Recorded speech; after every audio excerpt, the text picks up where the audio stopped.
High বন্ধুরা, আমি রুম্পা। আজ আমার রান্নাঘরে তোমাদের তেলাপিয়া মাছ সর্ষে বাটা করে দেখাবো। তো তেলাপিয়া মাছগুলো নুন হলুদ দিয়ে ভাজতে দিয়ে দিচ্ছি, ভাজা হয়ে গেছে।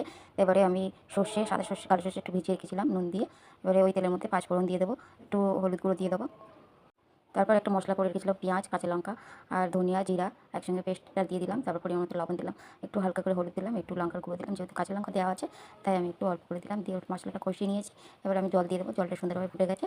এবার আমি মাছগুলো ওর মধ্যে দিয়ে দেবো, ভেজে রাখা মাছগুলো। তো এবারে মাছগুলো আমার সুন্দরভাবে আমি ওই জলের মধ্যে দিয়ে দিয়েছি। এবারে আমি খানিকক্ষণ পরে আবার ওই সর্ষের পেস্টটা দিয়ে দেবো। সর্ষের পেস্টটা দিয়ে দিলে সুন্দরভাবে ফুটে গেছে। এবার আমি কেটে রাখা লঙ্কা, একটু কাঁচা লঙ্কা আমি উপর থেকে দিয়ে দিলাম। তারপরে আমি উপর থেকে একটু হালকা সর্ষে তেল, তারপরে একটু ঢাকা দিয়ে দেবো। তারপর ঢাকাটা খুলে আমি উপর থেকে হালকা সর্ষের তেল ছড়িয়ে দেবো, যাতে সর্ষের ফ্লেভারটা আসে সুন্দরভাবে। আর তরকারিটা খুব টেস্টিও হয় কাঁচা সর্ষের তেল দিলে। তো তোমাদের যদি এরকম করে খেতে ভালো লাগে তো একবার করে খেও, দেখবে খুব সুন্দর লাগবে, খুব টেস্টি হয়েছে। বেশ হালকা ঝাল ঝাল করেছি। তাতে তোমাদের ভালো লাগে লাইক এবং শেয়ার করে দেবো। টাটা বন্ধু।